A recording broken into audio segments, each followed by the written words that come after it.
Mais t'as vu là, c'est le bordel chez Grasset, hein, ça fronde. Hein. Et tout le monde est d'accord. Hein. Bolloré, il a réussi quand même l'exploit de faire l'unanimité contre lui là-bas. Oui, enfin l'unanimité, c'est bon, il y en a marre à un moment de ces pétitions de gauchistes là. On peut plus entreprendre dans ce pays. T'as vu la liste des signataires? Non. Regarde, c'est que des bobos wokistes là. Ah ouais. On a Caroline Forest, Ah oui. Bernard-Henri Lévy, Bec BD. Ah ouais, vraiment la gauche radicale là, c'est révolutionnaire presque. Ouais, la gauche dure quoi. Ça dépote. Ouais.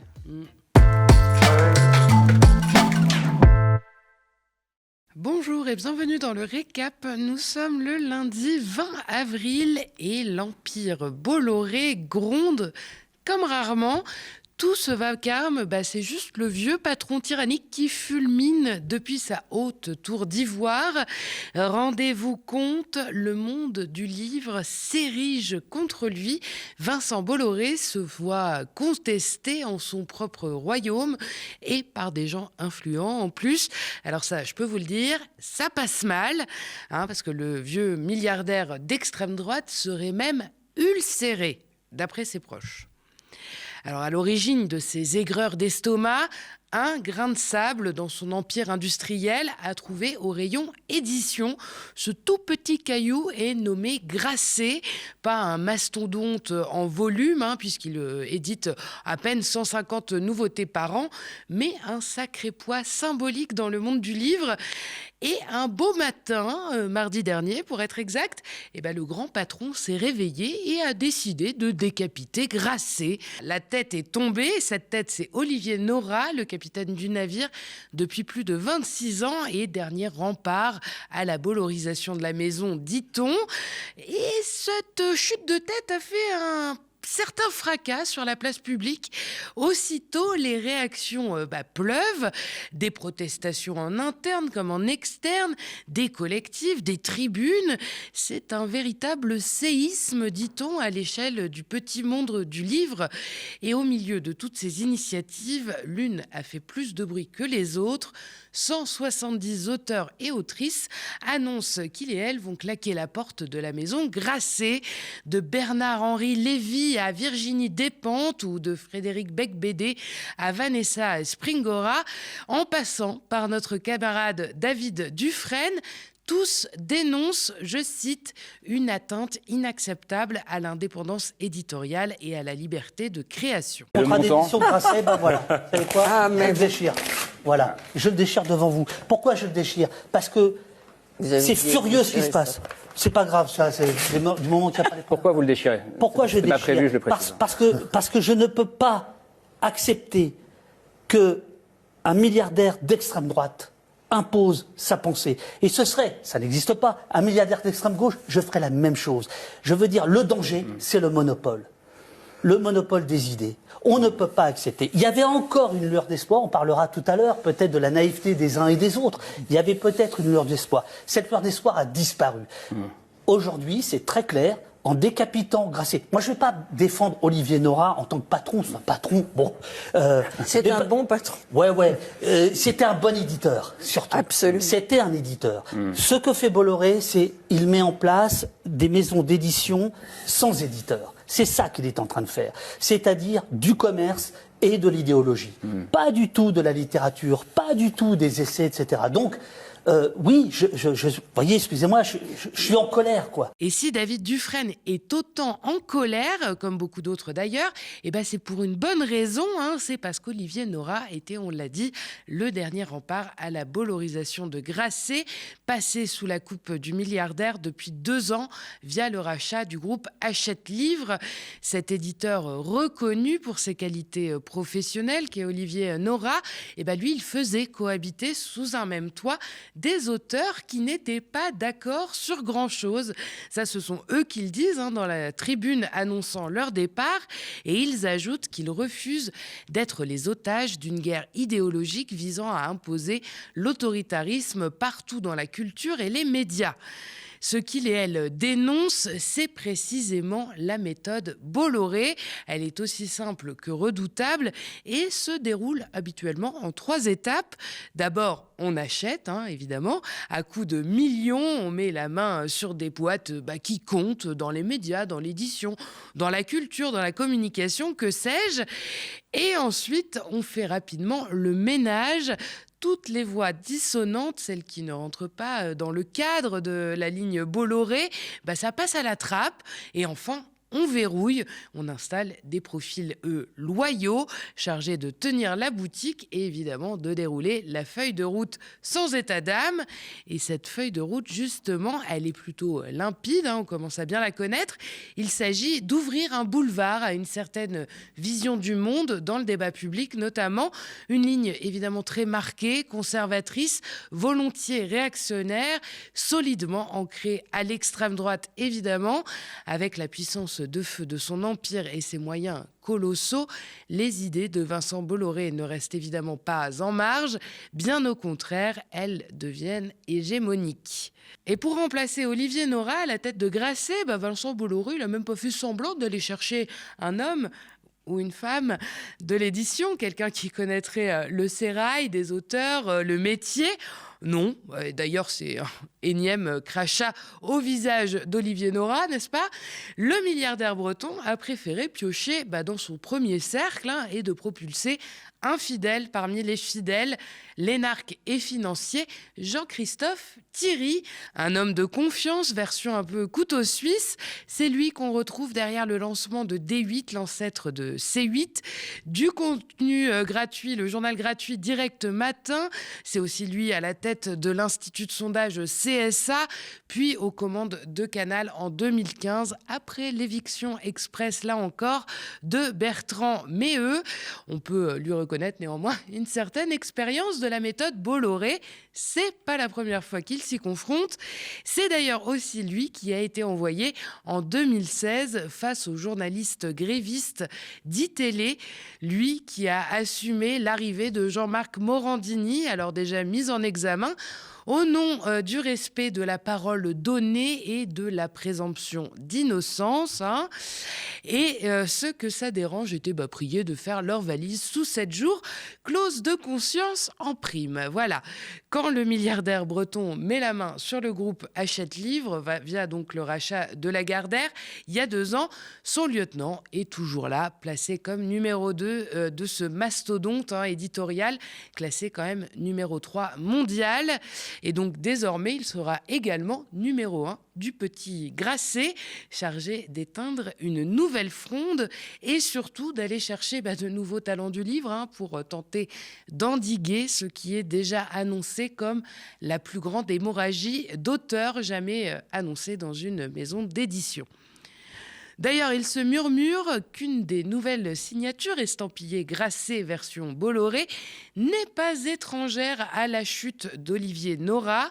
Un nom circule avec insistance, celui de Boualem-Sansal.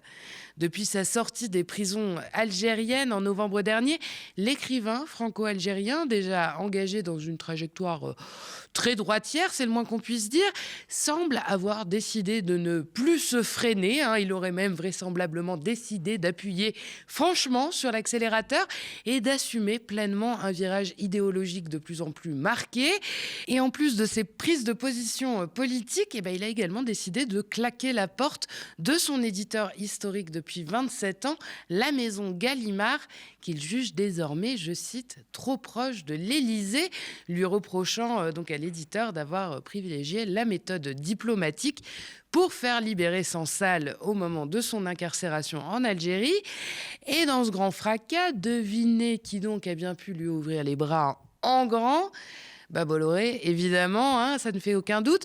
Et avec les honneurs en plus de ça, en l'occurrence, une grassouillette avance sur ses droits de son livre à venir, modestement appelé Légende, en référence à Boualem Sansal lui-même, et qui racontera sa détention d'1 an en Algérie. Certains évoquent une somme allant jusqu'aux millions d'euros tout de même, et avec supplément logement par-dessus le marché.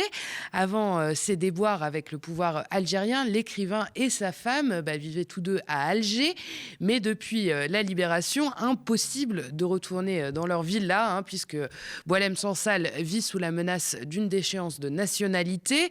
Le couple vit donc en France, à Paris, depuis novembre dernier, gracieusement hébergé jusqu'ici par Antoine Gallimard, dans un appartement au dernier étage de l'hôtel particulier qui abrite la maison d'édition, le tout dans le 7e arrondissement de la capitale.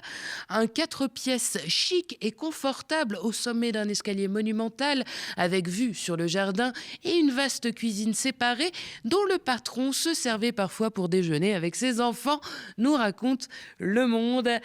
Alors si, comme moi, à la lecture de ces lignes, vous vous demandez combien d'enfants peut bien avoir Antoine Gallimard pour avoir besoin d'un appart dédié au repas de famille, la réponse est 4, un gosse par pièce. C'est finalement pas tant que ça si on y réfléchit bien.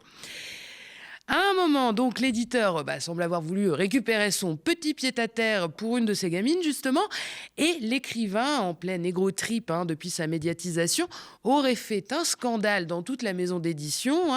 Finalement, c'est là-dessus que s'est nouée la rupture. Bolloré arrive par là en proposant un joli lot de consolation à l'écrivain, en l'occurrence un grand appartement du 6e arrondissement de Paris, tout frais payé par le groupe Bolloré.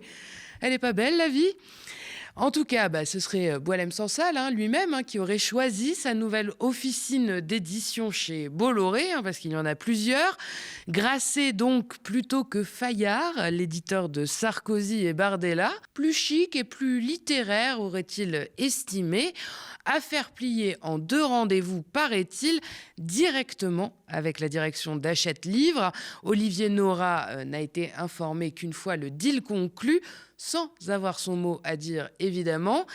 Il a sagement avalé la couleuvre Sansal, mais quand Bolloré et Hachette ont fait savoir que le tant attendu récit de son emprisonnement devait être en librairie en juin, le 6 très exactement, à la demande de l'auteur, Nora a quant à lui plaidé pour une sortie plus tardive, plus maîtrisée, en octobre, pour pouvoir travailler le manuscrit, aurait-il dit.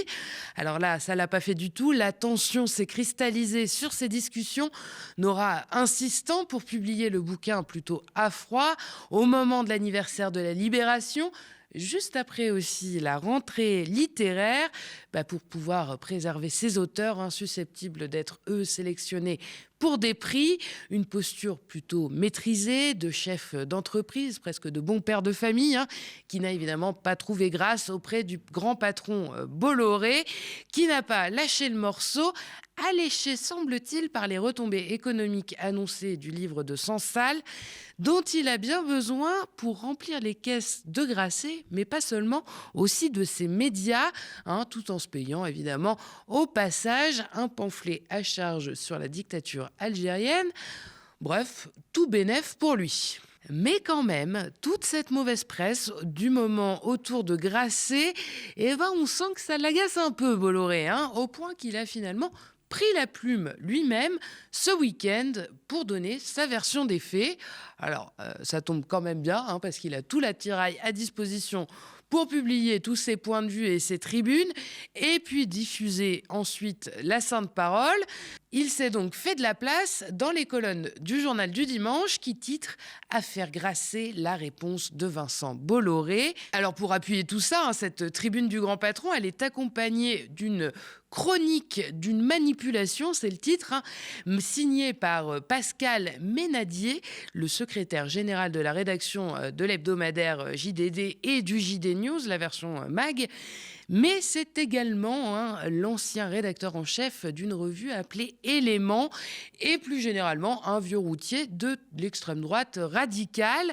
Dans son article, il multiplie les formules violentes, notamment à l'encontre d'Olivier Nora et au relent franchement antisémite, insistant lourdement sur les origines juives de l'ex-patron de Grasset, avec tous les clichés qui vont avec, évidemment. Les auteurs fondeurs de chez Grasset sont désignés comme les affidés d'Olivier Nora.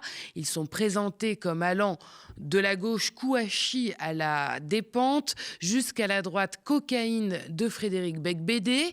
Leur réaction à l'éviction brutale de leur éditeur relèverait d'une kermesse antiraciste. Et l'avantage avec tout cet empire, c'est que Bolloré peut aussi compter sur ses autres médias pour se donner la charge de l'écho. Une petite caste qui se croit au-dessus de tout et de tous et qui se coopte et se soutient et qui, grâce à sa capacité de fracas médiatique, fait peur à beaucoup. Vincent Bolloré a résumé en quelques mots dans le journal du dimanche hier un certain monde littéraire qui lance des fatwas à qui échappe à son contrat. Olivier Nora serait victime de Vincent Bolloré, victime du milliardaire Bolloré, du milliardaire catholique Bolloré. Pour Martin Bouygues ou Xavier Niel, on dit industriel ou entrepreneur. Pour Vincent Bolloré, on dit milliardaire. Milliardaire n'est pas un défaut. Breton est plutôt une qualité. Catholique est un choix, une croyance et une grâce, peut-être aussi.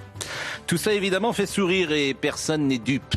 Il y a 50 ans, Jean Daniel, figure tutélaire de la gauche intellectuelle, attaquait Alexandre Solzhenitsyn sur le plateau d'Apostrophe. Vous vous trompez, peut-être par simple manque d'information, disait sans rire Jean Daniel à celui qui dénonçait les horreurs du communisme et venait de publier L'archipel du Goulag. Aujourd'hui, les héritiers de Jean Daniel ne supportent pas que Boualem Sansal dénonce l'islamisme et ils supportent encore moins qu'il s'affranchisse de la doxa dominante. Rien de nouveau sous le soleil. Cette petite caste ne supporte pas une parole dissidente. Elle veut l'hégémonie des idées. Ah, elle est longue, très longue, cette ode au patron quand même, Pascal. Et même pas un petit disclaimer, moins de 16 ans. C'est audacieux. Bref, vous avez compris, le récit officiel, c'est de dire que Bolo est attaqué parce qu'il est riche et que tout le monde déteste les riches en France. Et puis surtout que la maison Grasset et ses auteurs fondeurs de tous bords, donc, seraient d'affreux censeurs d'ultra-gauche, du pauvre Boualem Sansal et de son combat contre l'hydre islamique. Bref, comme d'habitude, Bolloré, c'est le bon papy Cato, heureux défenseur de la liberté d'expression que tout le monde déteste gratuitement alors qu'il ne se mêle pas de ces médias. Pas évidemment l'affreux patron réac en plein délire idéologique. Rien à voir. Et on fait une petite pause avant de continuer avec le reste de l'actualité. Si vous aimez le récap, que vous avez envie qu'on discute ensemble, de connaître les coulisses de l'émission et de choisir ou de proposer des sujets, je vous attends sur le canal de discussion Instagram. Le lien pour le rejoindre est dans la barre d'infos. Et d'ailleurs, vous le savez, sans vous, pas de récap, mais pas de médias non plus. Depuis plus de 8 ans, notre chaîne Télé tient bon en Indé, dans un paysage audiovisuel toujours plus concentré et réactionnaire. Chaque jour, nos plus de 25 travailleurs et travailleuses mènent courageusement la bataille de l'info. Mais pour continuer, nous avons besoin de vous, parce que notre antenne, notre histoire, c'est vous qui la faites vivre. Alors abonnez-vous aux médias ou faites un don défiscalisé. Toutes les infos sont sur notre site internet. Et on connaît désormais le nom de celui qui se présentera à la présidentielle l'année prochaine sous l'étiquette des Républicains. Et cette personne n'est autre que l'ancien ministre de l'Intérieur Bruno Retailleau. Alors ce résultat n'est évidemment pas réellement une surprise. Les options offertes aux membres de LR étaient limitées. Soit il désignait Bruno Retailleau immédiatement, soit il se prononçait pour une primaire fermée, c'est-à-dire réservée aux seuls adhérents LR, ou alors pour une primaire semi-ouverte, auquel cas les sympathisants peuvent également voter, mais toujours sur des candidats uniquement encartés LR. Alors les militants ont tranché et directement désigné Bruno Retailleau comme candidat officiel de leur parti à 73,8% des voix pour 60% de participation. Avant même le début du vote samedi, plusieurs ténors LR avaient dénoncé cette consultation taillée sur mesure pour le président du parti. Cette primaire qui dit pas son nom. Oui, je vais participer, même si je la trouve un peu biaisée. Oui. Je pense que ça aurait été mieux, comme les statuts le prévoient, d'ouvrir le jeu sans prédisposer un candidat, fût-il le président du parti, en l'imposant en quelque sorte, en ouvrant le jeu, comme les statuts le prévoient, à tous ceux qui auraient voulu être candidats, dans une primaire un peu plus ouverte à tous les adhérents et même à tous les sympathisants. Et il n'y a pas que Michel Barnier qui se plaint. Jean-François Copé, hier sur BFM, a dit désapprouver la méthode. Laurent Wauquiez a quant à lui dénoncé un jeu de dupes. Malgré le plébiscite des militants pour la candidature de Bruno Retailleau, pas sûr que cette consultation fasse taire toutes les ambitions à droite. La justice française attendait aujourd'hui Elon Musk à la barre. Le patron de X était convoqué à Paris pour une audition libre dans le cadre d'une enquête visant les dérives de sa plateforme. L'enquête ouverte début 2025 s'appuie sur plusieurs signalements. Les soupçons portent sur les algorithmes de X, anciennement Twitter, et sur Grok, l'IA du réseau social, accusé d'influencer le débat public et de diffuser des contenus négationnistes ainsi que des deepfakes, notamment à caractère sexuel. Début février, une perquisition a été menée dans les locaux français de X. Sont visés Elon Musk, mais aussi l'ancienne directrice générale de la plateforme. Face à ces accusations, la plateforme, elle, dénonce une procédure abusive et politique, assurant respecter les règles strictes en matière de modération. Le ton s'est évidemment durci ces dernières semaines, notamment après que le parquet de Paris a évoqué une possible valorisation artificielle des sociétés de Musk. Réponse du milliardaire: sur X, ce sont des attardés mentaux. Malgré ces tensions, la justice française maintient sa ligne. Audition ou non, l'enquête se poursuit. Plusieurs salariés de X doivent d'ailleurs être entendus dans les prochains jours. Dans ce bras de fer, Elon Musk a reçu le soutien d'un autre milliardaire controversé, celui de Pavel Durov. Le patron de Telegram accuse la France d'instrumentaliser la justice pour réprimer la liberté d'expression et dit se tenir aux côtés d'Elon Musk. Et on termine ce récap avec un point sur l'actualité internationale et cette énième tentative de relance des négociations entre Israël et l'Iran. Des discussions doivent reprendre ce lundi à Islamabad, au Pakistan, sous forte pression américaine et à 3 jours de l'expiration du cessez-le-feu. C'est Donald Trump qui a annoncé l'envoi de cette délégation. À sa tête, le vice-président J.D. Vance, déjà présent lors des précédents pourparlers. À Islamabad, les autorités pakistanaises ont renforcé les dispositifs routes fermées, checkpoint, présence accrue de forces armées autour des hôtels accueillant les délégations. Mais à ce stade, une inconnue majeure, la participation de l'Iran, parce que Téhéran n'a toujours pas confirmé sa présence et évoque même des exigences déraisonnables côté américain. Et justement, du côté américain, le discours oscille entre ouverture et menace, comme toujours. Donald Trump assure proposer un deal raisonnable et affirme que certains blocages, notamment sur le nucléaire, auraient été levés lors des précédents pourparlers. Une version contestée par Téhéran. En face, le président du Parlement iranien appelle quant à lui à la prudence. Selon lui, des avancées ont eu lieu, mais de nombreuses divergences subsistent et un accord reste encore lointain. En cas d'échec des négociations, le président américain a quant à lui menacé sur son réseau social de détruire les centrales électriques énergétiques et les ponts iraniens. L'accord se fera d'une manière ou d'une autre, a martelé encore Donald Trump sur ABC. Autre point de tension, évidemment, le détroit d'Ormuz où la situation reste explosive. Malgré le cessez-le-feu, les tensions persistent dans cette zone stratégique par laquelle transite une large part du pétrole mondial. Washington accuse Téhéran d'avoir mené des attaques, ce que l'Iran conteste tout en maintenant un contrôle strict sur la zone, revenant ainsi sur sa décision de rouvrir la voie maritime. Merci d'avoir regardé cette nouvelle édition du Récap. N'hésitez pas à nous laisser vos impressions en commentaire si vous nous regardez sur YouTube ou via email si vous nous regardez à la télé. Pour nous soutenir, c'est simple, abonnez-vous aux médias ou faites un don défiscalisable sur notre site internet. Vous pouvez aussi, et ça ne coûte rien, parler de nous autour de vous et nous suivre et nous partager sur les réseaux sociaux, ça fait beaucoup. Pour retrouver nos programmes, rendez-vous sur Free, canal 165, sur Orange, canal 235, sur Molotov, sur notre site, ainsi que sur nos 2 chaînes YouTube, Le Média et Le Média 24/7. Merci et très bonne soirée sur Le Média.